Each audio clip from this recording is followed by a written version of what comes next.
안녕하세요. 저는 3살 된 여자아이를 키우고 있는 30대 주부입니다. 여러분들이 제 사연을 읽고 함께 울고 화내다 끝내는 시원하게 웃기만 하며 사연을 마무리 짓길 바라며 진심을 담아 사연을 적어보네요. 저는 남편의 두 번째 부인이에요. 일부 다처제가 아니고 재혼을 한 남편의 두 번째 부인이 된 것이었죠. 저랑은 나이차가 고작 3살밖에 나질 않았지만 남편은 8년 전에 결혼을 한 번 했다가 이혼을 한 적이 있었고 저는 그 후에 만나서 재혼을 한 상대였습니다. 저희 부부가 결혼해서 같이 산 지는 딱 4년 차이고요. 남편이 이혼한 것에 대해서는 굳이 꼬치꼬치 캐물어 보려 하지도 않았고 남편도 먼저 말해주지 않았기 때문에 이유는 잘 모르는 상태였어요. 제 쪽에서는 초혼인데 이혼남이랑 결혼을 하는 것에 대해서 부정적으로 여기는 가족들이 정말 많았습니다. 아예 남자한테 눈깔이 뒤집혀 사리 판단을 못하고 있다는 욕까지 아빠한테 먹었었죠. 하지만 두 번 다시는 이혼을 하지 않을 거고 그만큼 자신이 있다며 저희 부모님을 직접 설득하던 남편은 분명 믿음직스럽고 듬직했습니다. 그러니 저희 부모님과 가족들도 서서히 마음을 돌려 이 결혼을 허락해 주셨고요. 그때 저는 결혼하면서 저희 시부모님만큼 참 이성적으로 잘 사는 분들이 또 없다고 생각을 했습니다. 저희 부모님 또한 그렇게 느끼셨고요. 상견례 자리에서도 그랬고 결혼식장에서도 내내 두 손을 꼭 잡고 당신 아들을 다시 장가보내게 되었다며 뜨거운 눈물을 흘리시던 두 분이셨어요. 시어머니께서는 아들이 이혼을 했다는 흠 하나 때문에 다시는 결혼을 하지도 못하고 아이를 가지지도 못할 것이라 생각을 했다면서 서럽게 우셨고요. 옆에서 시아버지는 이런 말씀을 하며 시어머니를 거두시더라고요. 우리의 잘못이 아니었는데 결국 이혼을 하고 나니 이혼남이라는 딱지만 붙더라고 라고 말이죠. 그러니 저와 제 가족 입장에서는 남편이 이혼을 한 것이 무조건적인 전처의 잘못이라고 생각을 할 수밖에 없었고 그 말은 즉 남편에게는 결혼 생활에 하자가 없다는 뜻이었기 때문에 더 좋게 받아들였습니다. 나는 전처처럼 잘못을 해서 이 사람을 또다시 이혼이라는 궁지에 몰리도록 하지 않겠다는 혼자만의 다짐도 했었네요. 서글프게 우는 시부모님의 마음도 이해가 가서 좋은 며느리가 되어드리고자 했고요. 그러나 신혼여행을 떠나던 그날부터 저의 이상적이었던 결혼 생활의 로망은 산산조각처럼 부서지고야 말았습니다. 시아버지와 시어머니의 예상치 못한 돌발 행동 때문이었습니다. 저희 부부는 신혼여행을 가까운 일본으로 갔어요. 휴양보다는 여행이 하고 싶었던 저의 욕심에 둘이서 즐겁게 배낭여행같이 돌아다닐 생각을 하며 일본으로 떠났었는데 나중에 시아버지가 남편에게 연락을 해서는 자신도 다음날 일본에 도착을 한다고 말씀을 하신 거예요. 신혼여행을 따라오신 겁니다. 그 바람에 저는 충격을 먹고 어쩔 줄을 몰라 했어요. 시아버지가 자식 신혼여행에 따라온다는 소리는 듣도 보도 못했으니까요. 그런데 그 와중에 시어머니는 저한테 연락이 와선 네 시아버지가 거기 간다고 하지?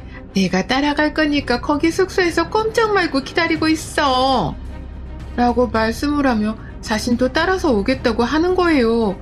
두 번이서 따로 연락을 해봐서는 둘 다 일본에 따라오겠다고 말입니다. 그 바람에 남편은 자신이 죄인인 것처럼 마냥 제 눈치를 보느라 어쩔 줄을 몰라 했고요. 저는 진짜 오겠나 싶어서 마음 졸이며 하루 종일 여행조차 제대로 하지를 못했어요. 다만 다행히도 시아버지는 진짜로 일본에 오질 않으셨고 혹시나 싶었더니만 시어머니도 진짜로 오시진 않으셨죠. 나중에서야 한국에 돌아와 시부모님께 상황을 여쭈니 시아버지는 자리를 피하고 시어머니는 저한테 이렇게 대답을 하셨어요.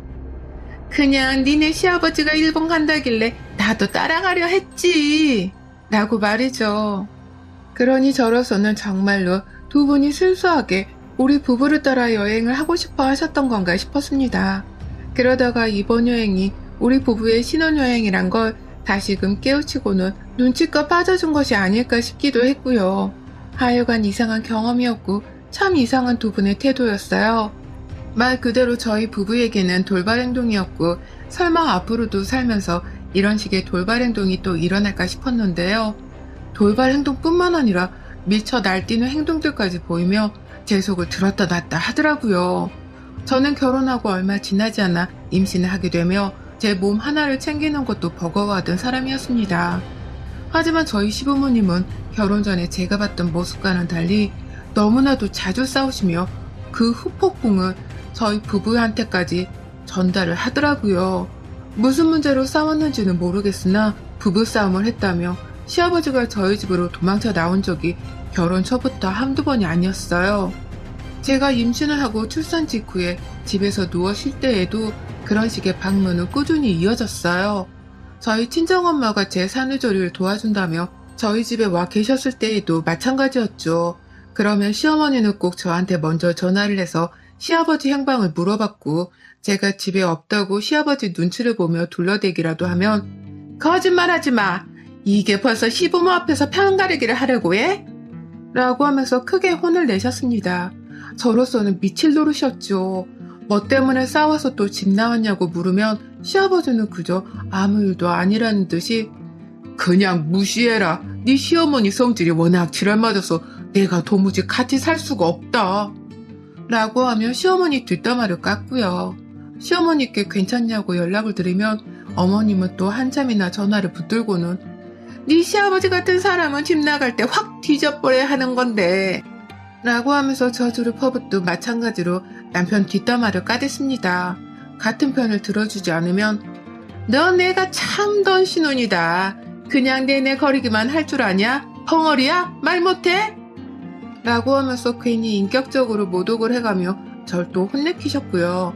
그러니 저는 시어머니의 눈치를 주로 봐가면서 두 분 사이에서 여기저기 연락을 드려가며 교통정리를 하고 있었어요.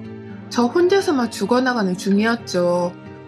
어르신들을 달래드리느라 똥줄이 타들어갔고요. 그걸 남편은 이미 예상을 했다는 듯이 내가 미안해. 내가 다 미안해. 라고 하면서 자기 탓이라는 듯 사과를 대신 했네요. 그렇게 살다 보니 얼핏 이런 생각이 들더라고요. 남편이 이혼을 했던 이유가 전처의 일방적인 탓이라기보다는 시부모의 행동들 때문에 전처가 스트레스를 받고 남편과 마찰을 빚다가 이혼을 하게 된 게 아닐까 하고 말입니다. 원래 회사를 다니면서도 동료들에게 피해를 주는 진짜 또라이는 자기가 스스로 또라이인 줄을 모른다고 하잖아요. 그것처럼 혹 시부모님께서도 본인들이 지랄 맞아 자식 부부가 이혼을 한 걸 모르고 계시진 않을까 싶었네요. 그런 생각을 하고 나니 저도 내심 겁이 났고 나라도 정신을 바짝 차리고서 남편 옆에 붙어 있어야겠다 싶었습니다. 하지만 또라이에게 당하는 건 한순간이더라고요. 아기를 낳고 집에 있다 보니 시아버지도 저희 집으로 부부싸움 후 도망 오는 걸 조금씩 줄여나가셨어요. 여전히 도망쳐 오고 시어머니 뒷담화를 밥 먹듯이 하기는 하셨으나 얘가 점점 혼자서 걷고 말을 하기 시작하면서부터는 눈에 띄게 조심하더라고요. 남편도 아이 교육에 좋지 않을 거라면서 자기가 직접 나서서는 아이 얘기를 꺼내며 시부모님께 경고를 날리곤 했고요. 그렇게 아슬아슬한 줄타기를 하듯이 저희 부부는 시부모님과 거리를 두려 하며 지내고 있었습니다. 다행인 건 시부모님이 그나마 아이 생각을 해줘서 최근 들어선 덜 싸운다는 것이었죠. 물론 이것도 겉으로만 보여지는 것이었기에 시부모님이 정말로 잘 지내고 있는지에 대해서는 저도 정확히 알 수 없었고요. 그러던 중 시아버지가 사고를 쳐버리셨어요. 바람이 난 겁니다. 그렇게 싸우대고 하더니 결국 시아버지가 바람이 나서 집을 나가기 시작하셨어요. 집을 나가면 보통 우리 집으로 피난을 오곤 하셨는데 언젠가부터 우리 집으로 오는 발걸음이 뜸해지더니만 알고 보니 바람이 나서 바람난 여자의 집으로 집을 나가버리신 것이었더라고요. 그 바람에 시어머니는 한동안 시아버지를 잡겠다고 여기저기 찾아다니며 저희 부부에겐 언지를 못하셨고요. 그러다 결국 시어머니가 울고 불며 남편을 찾게 되면서 모든 상황은 수면 위로 드러났습니다. 남편도 미치려 하고 저는 저대로 애들 데리고 가서 시어머니가 우니 어쩔 줄을 몰라 하고 정말 결혼 생활이라는 게 이렇게 골치 아픈 일들로 넘쳐날 줄을 몰랐네요. 근데 그때부터 이상했습니다. 시댁애가 시어머니를 달래주려 한 저를 보자마자 시어머니는 극도로 경계를 하셨고요. 저를 무슨 저 하나 때문에 시아버지가 바람을 피운 것 마냥 제수탱이라며 혼잣말을 중얼거리기도 하시더라고요. 달래드리려고 손만 뻗으면 됐어, 처리 치워. 라는 식으로 극도의 경계심을 보였고요. 도무지 어쩔 줄을 몰라 하며 저는 그냥 제품에 있는 아이만 챙기다가 집으로 돌아왔어요. 한동안도 시어머니가 나한테 보인 태도로 인해서 찝찝한 생각을 지울 수가 없었고요. 그 후로도 계속해서 시어머니랑 남편만 본인 집으로 불러내서 한동안 붙잡고 계시다가 뒤늦게야 집으로 돌려보내주곤 하셨습니다. 그러면 남편은 바람난 자기 아버지 때문에 상처를 입은 엄마 걱정이 된다면서 시어머니 옆에 내내 붙어있다가 밤늦게 집으로 돌아와서는 저랑 아이에게 많이 미안해했고요. 여러모로 시아버지의 불륜으로 인해서 상처를 받은 사람도 많았고 피해를 받은 사람도 생겨났습니다. 그 와중에 시아버지는 시어머니한테 오만정이라도 떨어진 건지 아예 모습을 드러내지 않으셨고요. 눈치껏 보니 남편도 시아버지랑 연락 한번 해보겠다고 무지하게 애를 먹고 있더라고요. 딱 그런 상태로 지내오던 2월이었습니다. 그리고 이달이 채 가기도 전 저는 결국 우려했던 상황을 마주하고 말았어요. 지랄 맞다는 걸 이미 알기는 했지만 시어머니가 이 정도로 뇌가 없는 분인 줄 꿈에도 상상하지를 못한 탓이었죠. 저번 주부터 시어머니가 자기 집에 와서 자라고 아주 말 같지 않은 소리를 해가며 불러대셨어요. 남편은 끝까지 아기 얘기를 하며 거절을 했지만 시어머니는 그게 뒤에서 제가 다 조종을 해서 그러는 줄 알고는 저한테까지 연락을 하셔서 고집을 부리더라고요. 당신이 힘들어서 그러니 당장 남편을 시댁으로 보내라고 하면서 말이죠. 그 문제로 며칠 내내 골머리를 앓으며 스트레스를 받아 하던 중 시어머니가 짐을 싸들고 저희 집으로 오셨습니다. 아들이 자기 집에 오지를 않으니 자신이 직접 짐을 싸들고서 아들 집으로 쳐들어온 것이었죠. 무방비 상태로 시어머니와 학대를 치르게 된 상황이었고요. 성격이 찰지지 못했던 저는 그렇게 무작정 쳐들어오신 시어머니와 불편한 학가를 시작했습니다. 당연히 말도 안 되는 상황이었지만 남편이 곧 해결을 해주리라 굳게 믿었어요. 시아버지가 불륜나서 집까지 나간 마당에 시어머니가 제정신일 수가 있겠냐 싶은 심정으로 최대한 이해해드리려 했어요. 같은 여자이자 와이프로서 말입니다. 그런데 정말 지금에 와서 그때 생각만 해도 당장에 숨이 차고 피가 거꾸로 솟네요. 한밤중에 잠이 들었고 기분이 이상하다 싶어서 잠을 뒤척이다 방문이 닫히는 소리가 들려서 확 잠에서 깼어요. 그날이 지난주 목요일이었는데 잠에서 깨 밖으로 나가보니 거실은 조용했고 시어머니가 화장실이라도 가려다가 저희 안방문을 잘못 연 것이라 생각을 했습니다. 그러니 조금 더 뒤척이다 잠든 아이 상태를 확인하고 저도 다시 잠이 들었죠. 그리고 다음날 아침 아이 어린이집을 보내야 해서 아침 일찍 일어났는데 먼저 일어난 남편이 화장실에서 씻고 나오더니 저를 보자마자 흠칫 놀라는 거예요. 그러고는 화장실 안에 들어가는 제 뒤통수까지 놀라 쳐다봤죠.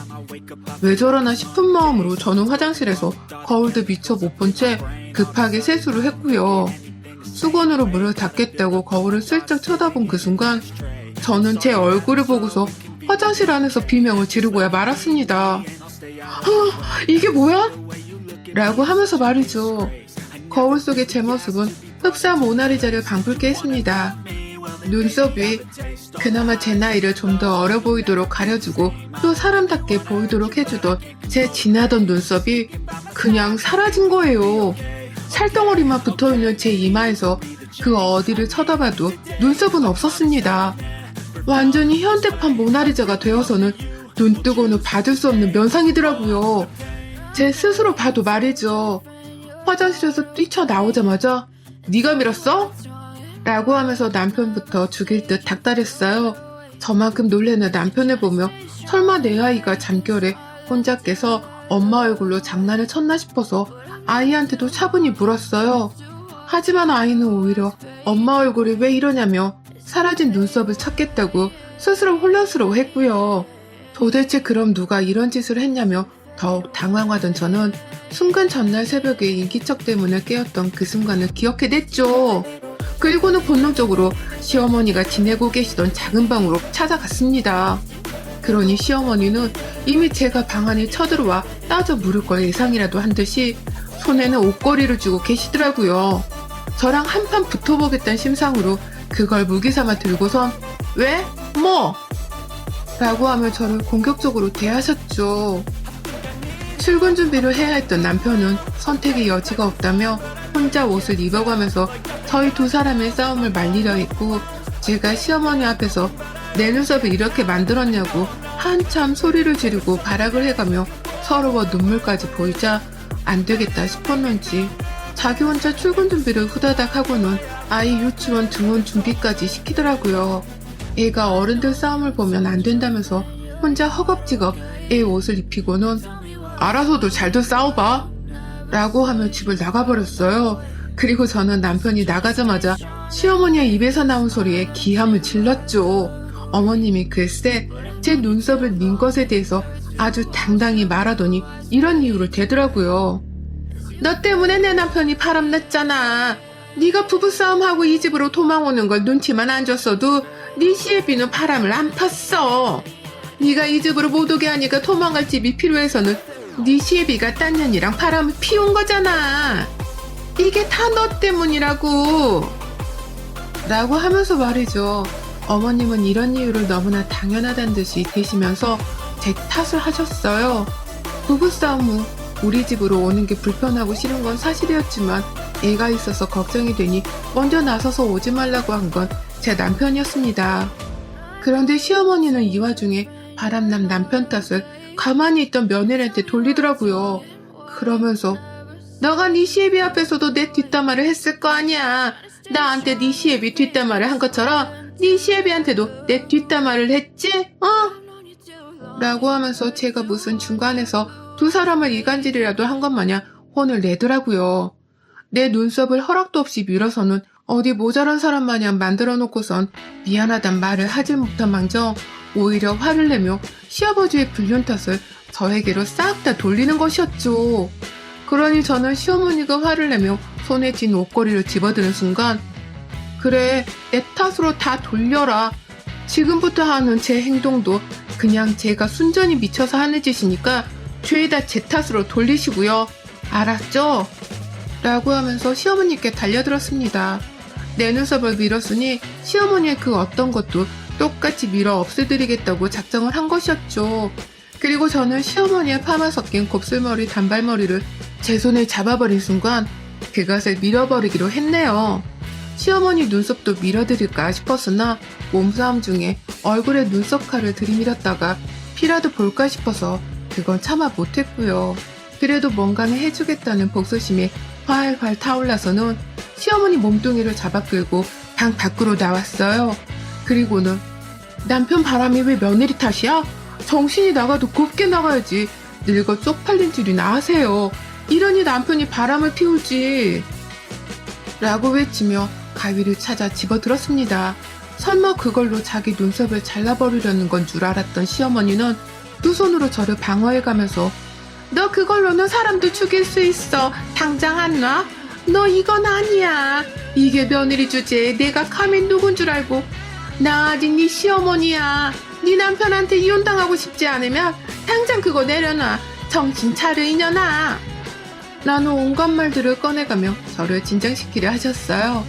하지만 시어머니의 입 밖으로 나온 말들은 오히려 저를 진정시키기는커녕 자극하고 더 열받게 하는 말들뿐이었고요. 저는 결국 시어머니의 머리채를 잡아 끌어당기고는 시어머니의 뒷 허벅지를 차 무릎까지 꿇리게 했습니다. 그리고는 시어머니가 무릎을 꿇고 무릎이 아프다며 곡소리를 내던 그 찰나의 순간 싹둑 하고 시어머니의 그 곱슬머리를 잘라버리고야 말았습니다. 제 손으로 직접 말입니다. 순간 미용실 바닥마냥 제 손에 잘려진 시어머니 머리카락은 시어머니 주변으로 사방팔방 흐트러져 내렸고요. 시어머니는 그와 동시에 엉엉 울어버리며 자신의 잘린 머리를 만지고 자신의 뒤통수를 만져대다가 화장실로 뛰쳐 들어갔어요. 그리고는 잘린 머리 꼬라지가 영 아니다 싶었는지 화장실 바닥에 주저앉아 그 자리에서 또다시 대성통곡을 하고야 말았습니다. 저는 뭐 그 꼴을 보니 차라리 난 잘됐다 싶더라고요. 눈썹이야 문신을 해도 그만이고 그려도 그만이지만 저 머리털은 6.25 전쟁 피난민을 방불케 하듯이 난장판이 되었는데 밖을 어찌 돌아다닐까 싶었거든요. 그걸 시어머니도 잘 아는 건지 한동안 화장실 안에서 쉽사리 울음을 그치질 못했어요. 그리고 그때 남편이 집으로 돌아왔습니다. 하도 저희 걱정이 되었던 건지 얘를 유치원에 택시 태워 보냈다가 혼자 다시 집으로 돌아왔더라고요. 그리고는 눈썹 없는 마누라가 손에는 가위를 들고 있고 그 주변으로는 잘린 머리카락이 휘날리고 있는데 화장실에서는 자기 엄마 곡소리가 들려오니 남편을 첩첩산중이라 생각했던지 결국 어느 한 곳에도 눈을 두지 못한 채 허공만 바라보며 소파에 앉아버리더라고요. 그리곤 바로 머리를 쥐어싸며 바닥만 응시했고요. 저는 시어머니께 잘린 머리카락을 주워다 쥐어드렸습니다. 남은 머리털까지 내 손에 잘려 사람 몰고도 못한 짐승으로 바뀌고 싶지 않으면 당장 이 집에서 짐 챙겨 나가세요. 어머님이 집에서 나가더라도 저는 제 눈썹 보다가 속이 뒤틀릴 때마다 어머니 집으로 뛰어가서 조금이라도 자란 머리카락을 직접 잘라버릴 거니까 앞으로 한동안은 조심하는 게 좋을 거예요. 제 눈앞이 띄지도 말고 제 귀에 목소리 하나라도 들리게 하지 마세요. 내 속이 뒤틀리는 그때가 곧 어머니 머리카락이 잘리는 순간일 테니 숨죽이고 사시라고요. 알았어요? 라고 말씀을 드리니 시어머니는 흔들리는 눈동자를 주체하지 못한 채 힘겹게 자리에서 일어서더군요. 그리고는 제 눈썹을 민 것에 대해서 사과 한마디 없이 방으로 돌아가셨고요. 후다닥 짐을 싸서 집을 나가려 하는데 딱 그 타이밍에 저를 뒤돌아보며 말하더라고요. 내가 눈썹 자른 걸 잘못했어. 그러니까 나중에 그걸 보고 또 화가 나더라도 내 머리카락은 그만 자르러 와. 라고 말이죠. 그러면서 당신 아들 얼굴 한 번을 제대로 보지도 않고 바로 사라지셨어요. 남편은 그러고도 시어머니를 따라 나가진 않았고요. 대신 혼자서 조용히 청소기를 꺼내와 거실 바닥을 치우더라고요. 그리고는 저한테 카드 하나를 쥐어주며 그랬죠. 가서 눈썹 문신이라도 하라고 말이죠. 그리고 전 정말로 동네 미용실에서 당일날 바로 눈썹 문신을 했습니다. 거울을 볼 때마다 시어머니를 향한 살기를 느낄까 싶어서 말 나온 김에 바로 해치웠네요. 지금은 나름 진짜로 눈썹이 있는 것 마냥 사람 얼굴 같아 보이고요. 다행히 시어머니는 더 신경 쓰지도 않고 사는 중입니다. 신경 쓰면 제 머리만 아프니까요. 시아버지는 여전히 시어머니께 오만정이 떨어진 건지 소식이 없으시고요. 시어머니는 그제서야 뭐 하나라도 본인 탓인가 싶은 건지 이제는 더 이상 저희 남편한테 집에 오라는 일방적인 소리도 안 하고 감히 제 집에 쳐들어오거나 저한테서 시아버지 뒷담화를 하고 혼을 내려 하지도 않는답니다. 저에게는 시아버지나 시어머니나 둘 다 쓰레기 같은 인성의 못나은 어른들이기에 둘 다 완전히 제 인생에서 배제시킬 생각으로 무시하며 살려 하고 있고요. 그저 제 인생에서 다시는 제 의지와 상관없이 눈썹이 밀리는 황당한 일이 일어나지 않기를 바라는 마음으로 시어머니를 저주하며 살랍니다. 어머님은 이미 그 죗값을 톡톡히 받고 계시는 중일 테지만 말이죠. 여러분의 생각은 댓글로 남겨주세요. 오늘도 시청해주셔서 정말 감사합니다.